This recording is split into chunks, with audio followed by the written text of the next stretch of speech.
This is Hall 4, the main battlefield for urban lighting. If Hall 3 is about light and shadow indoors, then Hall 4 is the city's second face. This time, Hall 4 is divided into 2 floors. Downstairs, Hall 4.0 is for outdoor lighting like street lights, plaza lights, and landscape lights. Upstairs, Hall 4.1 is for emergency and safety lighting.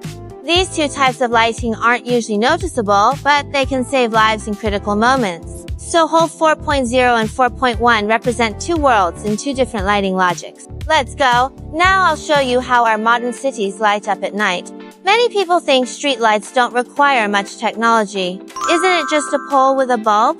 But look at our current streetlight products. They haven't been like that for a long time. Modern outdoor lighting needs to balance 3 very important factors. First is light pollution control, then energy efficiency, and also the aesthetics of the fixtures. Light can scatter to nearby areas, which wastes electricity and ruins the city's night sky. Our Hall 4.0 includes many famous German brands. They designed streetlights as urban furniture. For example, Carandini is an Italian brand that's been in the outdoor lighting field for decades. So what are the characteristics of this Italian brand? It's about bringing Italian design DNA into the streetlights. Look at their products. The lines are clean and the proportions are very, very precise. If you place these streetlights in an old European town square, they won't look out of place. Yet in a modern commercial district, they become a visual focal point. That's the value of lighting design, giving ordinary infrastructure a unique character. Of course, good looks alone is certainly not enough. Their bronze fixtures are very solid in terms of optical efficiency, glare protection, and durability. Like IP66 waterproofing is the industry standard, and the heat dissipation design is also very sophisticated. Friends in outdoor engineering know that if a street light breaks, the replacement cost is very, very high, so durability is the top priority. Also, a German brand like NORKA emphasizes one thing in particular: controlling light pollution. Their fixture demonstration shows that when the light hits the ground, the edges are very sharp. It hardly spills into the surroundings. This isn't done with shields, but through optical lens design. This kind of precise light control saves energy and reduces disturbance to nearby residents and wildlife. As everyone knows, animal protection associations in Germany are very powerful. Moreover, Europe is increasingly valuing dark sky-friendly lighting. Many cities now require outdoor lighting to pass strict light pollution assessments. If you're in municipal engineering, you've got to keep up with this major trend right away. Products with light pollution or poor light distribution control will basically lose the right to bid in Europe in the future. For instance, All is an established outdoor lighting manufacturer from Eastern Germany. It might not look stunning at first glance, but once you handle it, you'll know it's a solid German product. Look at their lamp body. It's die-cast aluminum, heavy and solid. The design of the heatsink fins is also very sophisticated, ensuring a large enough heat dissipation area while preventing dust and water accumulation. Also, their ceiling rings are made of materials with excellent weather resistance, which won't age between -30 and 50 degrees. What's the biggest concern for those of us in outdoor engineering? It's the fear that after 3 years, the light is still on, but the casing has rusted through and let water in. All's brand philosophy is to use the most solid materials to make the most durable outdoor lighting. This kind of durability is actually their biggest selling point during bidding. Egon is a French brand known for its sense of design in the outdoor lighting field. This year, their product focus isn't just about looks. Look at their street light poles. They've integrated cameras, environmental sensors, and Wi-Fi hotspots. This isn't a traditional street light anymore. It's a smart city node. These streetlights can sense pedestrian and vehicle flow, automatically adjust brightness, monitor air quality, and provide data interfaces for the city. So future outdoor lighting competition isn't just about the lamps themselves.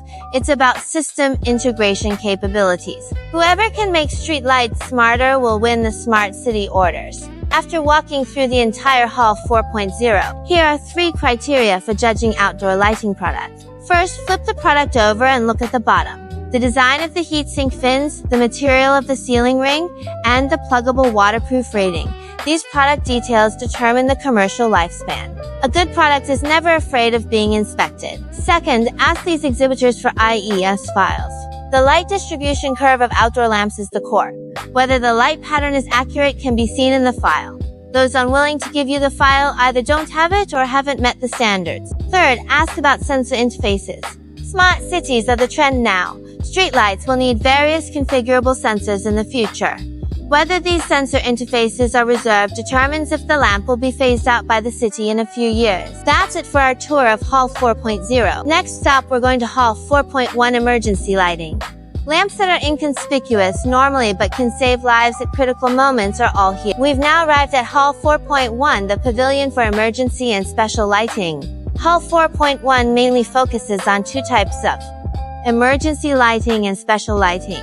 Emergency lighting is something you don't usually notice, but during a fire or power outage, it's the signpost pointing to survival. The exhibitors in this hall include some very large, well-known German brands specializing in emergency lighting. There are actually only 3 keywords for emergency lighting: reliability, compliance, and self-testing. Why is that? Because emergency lighting doesn't work 99% of the time, but in that remaining 1% of operation, it must be foolproof. Inatech is a professional brand in the field of emergency lighting. This year, they're highlighting their smart self-testing system.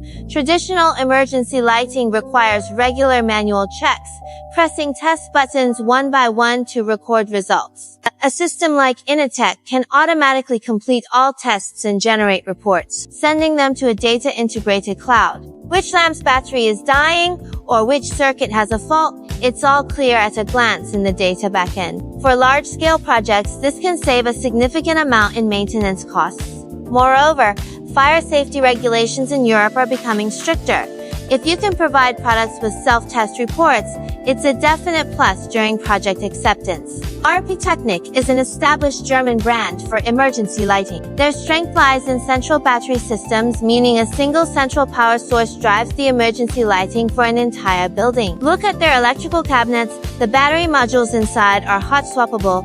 If one fails, it can be replaced directly without affecting the entire system's operation. Furthermore, their systems comply with the latest German DIN standards and VDE regulations, making them almost standard in the German market.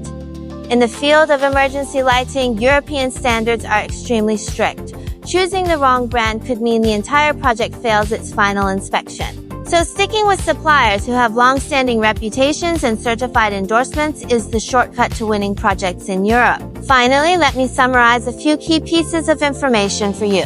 First, outdoor lighting in Hall 4.0 is no longer just street lamps. It's urban furniture and smart nodes. Light control, energy efficiency, and smart interfaces are the 3 keywords for selection. Second, the focus of emergency lighting in Hall 4.1 is reliability and self-testing. The European market values the depth of certification, not price advantages. If you want to do business in Europe, you first need to obtain all the certifications like ENEC and VDE. Third, if you're in municipal engineering, you must set aside plenty of time to explore Hall 4.0. The decision-making cycle for street lighting projects is very long, but once you win a bid, it means stable orders for many years. Halls 3 and 4, one is about indoor light and shadow, and the other is the city's second phase. If you explore these 2 halls thoroughly, your understanding of this year's Frankfurt lighting industry will already surpass 90% of your peers. To understand how lighting has become smarter over the years, remember to follow me. I'm Blair. See you tomorrow.